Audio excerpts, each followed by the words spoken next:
नमस्कार दोस्तों, जैसा कि आप स्क्रीन पर देख सकते हैं, राजस्थान के अंदर प्रयोगशाला सहायक और कनिष्ठ प्रयोगशाला सहायक यानी कि लैब असिस्टेंट और जूनियर लेबोरेटरी असिस्टेंट के पद पर वैकेंसी आ चुकी हैं। टोटल वैकेंसी 804 हैं। दोस्तों, ये वैकेंसी कई सारे डिपार्टमेंट में डिवाइड होने के साथ शेड्यूल्ड एरिया और नॉन शेड्यूल्ड एरियाज में भी डिवाइड हैं, जिसे आप स्क्रीन पर देख सकते हैं। इसके एप्लीकेशन फॉर्म 27 फरवरी 2026 से शुरू हो चुके हैं और एप्लीकेशन की लास्ट डेट 25 फरवरी 2026 है। आइए दोस्तों, आज डिटेल में जानते हैं कि इस पोस्ट के लिए क्वालिफिकेशन क्या मांगी गई है, आपकी एज क्या होनी चाहिए, एग्जाम पैटर्न कैसा होता है और अगर आपका फाइनल सिलेक्शन हो जाता है तो आपकी सैलरी क्या होगी। आइए दोस्तों, सबसे पहले जानते हैं कि इसमें क्वालिफिकेशन क्या मांगी गई है। दोस्तों, मैं आपको ऑलरेडी बता चुका हूँ कि ये वैकेंसी कई सारे डिपार्टमेंट के अंदर डिवाइड है, तो एक एक करके सभी डिपार्टमेंट के अंदर क्या क्वालिफिकेशन मांगी गई है उसे डिटेल में जानते हैं। दोस्तों, अगर आप माध्यमिक शिक्षा विभाग के अंदर लैब असिस्टेंट या फिर जूनियर लेबोरेटरी असिस्टेंट के लिए अप्लाई करते हैं तो आपने 12th क्लास कंप्लीट की हो, जिसमें आपने microbiology, biotechnology, biochemistry, physics, chemistry, biology या मैथ्स यानी कि कुल मिलाकर ये 7 सब्जेक्ट हैं। तो इन 7 सब्जेक्ट में से अगर आपने किसी भी 3 सब्जेक्ट को 12th क्लास में पढ़ा है तो फिर आप माध्यमिक शिक्षा विभाग के अंदर जूनियर लेबोरेटरी असिस्टेंट या फिर लैब असिस्टेंट के लिए अप्लाई कर पाएंगे। इसी तरह से अगर आप कृषि विभाग के अंदर अप्लाई करना चाहते हैं तो आपने केवल साइंस स्ट्रीम से 12th क्लास कंप्लीट की हो। अगर आप संस्कृत शिक्षा विभाग के अंदर अप्लाई करना चाहते हैं तो फिर आपने संस्कृत विषय के साथ पढ़ाई की हो, लेकिन आपने ऑप्शनल सब्जेक्ट के रूप में फिजिक्स, केमिस्ट्री, बायोलॉजी या मैथ्स में से कोई भी एक या एक से ज्यादा सब्जेक्ट को पढ़ा हो। इसके अलावा संस्कृत विषय से एक डिग्री होती है जिसे वरिष्ठ उपाध्याय कहते हैं और ये 12th के समक्ष मानी जाती है। अगर आपने ये डिग्री की हुई है तब भी आप एलिजिबल हैं संस्कृत शिक्षा विभाग के अंदर अप्लाई करने के लिए। लेकिन यहाँ भी वही सेम कंडीशन है कि आपने ऑप्शनल सब्जेक्ट के रूप में मैथ, फिजिक्स, केमिस्ट्री या बायोलॉजी में से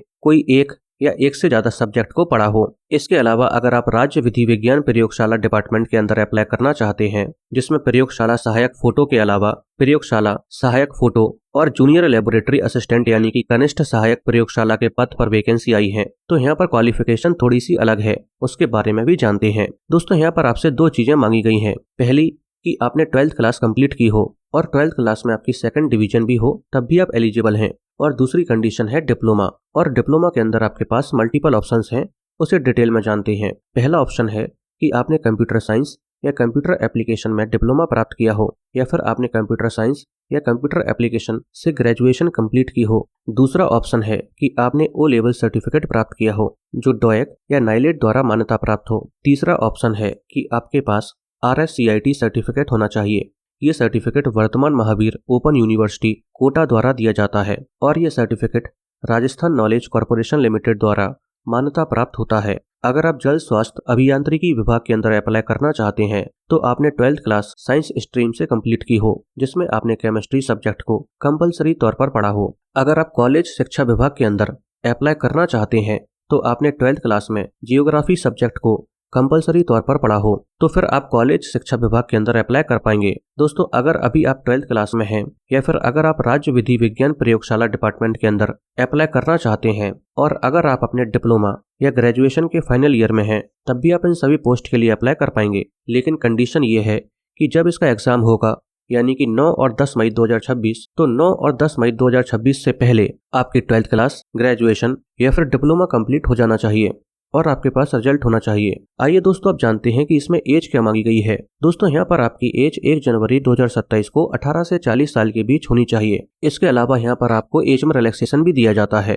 जैसे कि अगर आप लड़की हैं और जनरल कैटेगरी से बिलोंग करती हैं तो फिर आपको 5 साल एक्स्ट्रा दिए जाएंगे। इसका मतलब ये है कि आप 40 में 5 साल और जोड़ दीजिए, यानी कि आप 45 साल की उम्र तक इसका एप्लीकेशन फॉर्म भर सकती हैं और एग्जाम दे सकती हैं। इसी तरह से अगर आप लड़के हैं और राजस्थान के मूल्यवासी होने के साथ SC, ST, OBC, EWS या बैकवर्ड क्लासेस से बिलोंग करते हैं, तब भी आपको एज में 5 साल एक्स्ट्रा दिए जाएंगे। इसी तरह से अगर आप राजस्थान की मूल्यवासी होने के साथ SC, ST, OBC, अति पिछड़ा वर्ग या फिर EWS कैटेगरी से बिलोंग करने के साथ लड़की हैं, तो फिर आपको एज में 10 साल एक्स्ट्रा दिए जाएंगे। इसके अलावा अगर आप विडो या डाइवर्सी विमेन हैं तो फिर आपके लिए कोई भी अपर एज लिमिट नहीं है। लेकिन आपको इस बात का विशेष ध्यान रखना होगा कि राजस्थान सरकार ने जो रिटायरमेंट की एज डिसाइड की है आपकी एज उससे कम होनी चाहिए। इसके अलावा दोस्तों यहाँ पर और भी कई कैटेगरीज हैं जिनमें एज में रिलैक्सेशन दिया जाता है, आप स्क्रीन पर देख सकते हैं। लेकिन दोस्तों आपको इस बात का विशेष ध्यान रखना होगा कि यहाँ पर टोटल 14 प्रावधान हैं जिनके अंदर आपको एज में रिलैक्सेशन दिया जाता है। लेकिन आप किसी भी एक प्रावधान के अंदर जो भी मैक्सिमम एज लिमिट होगी आप उसका फायदा ले सकते हैं। अगर आप सोच रहे हैं कि किसी एक से ज्यादा प्रावधानों को मिलाकर आप ज्यादा से ज्यादा एज में रिलैक्सेशन ले लें तो ये संभव नहीं है। आइए दोस्तों आप जानते हैं कि इन सभी पोस्ट के लिए सिलेक्शन प्रोसेस कैसा होता है। दोस्तों यहाँ पर 2 एग्जाम होते हैं और दोनों ही एग्जाम ऑफलाइन होते हैं, यानी कि OMR शीट पर होते हैं। पहला पेपर 200 नंबर का होता है जिसमें टोटल 100 क्वेश्चन होते हैं, यानी कि हर एक क्वेश्चन 2 नंबर का होता है। इसमें नेगेटिव मार्किंग भी होती है जो 1/3 की होती है। ये एग्जाम 4 सेक्शन में डिवाइड होता है जिसमें पहला section geography, history, general knowledge और राजस्थान के कल्चर से डील करता है। दूसरा सेक्शन राजस्थान के करंट अफेयर, तीसरा सेक्शन इंडिया और वर्ल्ड की जीके और चौथा सेक्शन एजुकेशनल साइकोलॉजी से डील करता है। पहले पेपर में क्वालिफाई होने के लिए आपको 200 में से 80 नंबर लाने होंगे। लेकिन अगर आप राजस्थान के मूल निवासी होने के साथ SC ST कैटेगरी से बिलोंग करते हैं तो फिर आपको 200 में से 70 नंबर लाने होंगे। इसके बाद आपका दूसरा पेपर होता है और दूसरा पेपर भी 200 नंबर का होता है। यहाँ पर भी आपको 2 घंटे का समय दिया जाता है। इस पेपर में भी टोटल 100 क्वेश्चंस होते हैं। इस पेपर में भी नेगेटिव मार्किंग होती है जो 1/3 की होती है और ये पेपर सब्जेक्ट स्पेसिफिक होता है और ये पेपर 4 सेक्शन में डिवाइड होता है जो पूरी तरह से साइंस, फिजिक्स, केमिस्ट्री और बायोलॉजी से डील करता है। इस पेपर में भी क्वालिफाई होने के लिए आपको 40% नंबर लाने होंगे। लेकिन अगर आप SC ST कैटेगरी से बिलोंग करते हैं तो फिर आपको 35% नंबर लाने होंगे। दोस्तों ये एग्जाम पैटर्न सभी पोस्ट के लिए सेम है, लेकिन अगर आप कॉलेज शिक्षा विभाग के अंदर लेबोरेटरी असिस्टेंट जियोग्राफी के लिए अप्लाई करते हैं तो यहाँ पर आपका एग्जाम पैटर्न थोड़ा सा डिफरेंट होता है। आइए उसे भी जान लेते हैं। दोस्तों यहाँ भी आपके 2 पेपर होते हैं। पहला पेपर 100 नंबर का होता है जो पूरी तरह से राजस्थान की हिस्ट्री, कल्चर, ट्रेडिशन, जियोग्राफी के साथ डील करता है और दूसरा पेपर सब्जेक्ट स्पेसिफिक होता है, यानी कि जियोग्राफी का होता है। इन दोनों सेक्शन को मिलाकर टोटल नंबर 300 होते हैं, यानी कि हर एक क्वेश्चन 1 नंबर का होता है और यहाँ पर आपको केवल 3 घंटे का समय दिया जाता है। ये एग्जाम ऑफलाइन होता है, यानी कि OMR शीट पर होता है। इस एग्जाम में नेगेटिव मार्किंग भी होती है जो 1/3 की होती है। आइए दोस्तों आप जानते हैं कि अगर आपका फाइनल सिलेक्शन इनमें से किसी भी पोस्ट पर होता है तो फिर आपकी सैलरी क्या होगी। दोस्तों अगर आपका सिलेक्शन इनमें से किसी भी पोस्ट पर होता है तो फिर पे लेवल 8 के अकॉर्डिंग आपकी पर मंथ सैलरी 47,600 रुपए से लेकर 1,51,100 रुपए के बीच होगी। लेकिन अगर आपका फाइनल सिलेक्शन राज्य विधि विज्ञान प्रयोगशाला के अंदर जूनियर लेबोरेटरी असिस्टेंट के तौर पर होता है तो लेवल 5 के अकॉर्डिंग आपकी पर मंथ सैलरी 29,200 रुपए से लेकर 92,300 रुपए के बीच होगी। इसके अलावा दोस्तों आपका ये एग्जाम 9 और 10 मई 2026 को होगा। दोस्तों अब अगर आपको ये वीडियो पसंद आई हो तो वीडियो को लाइक करके चैनल को सब्सक्राइब कर लीजिए।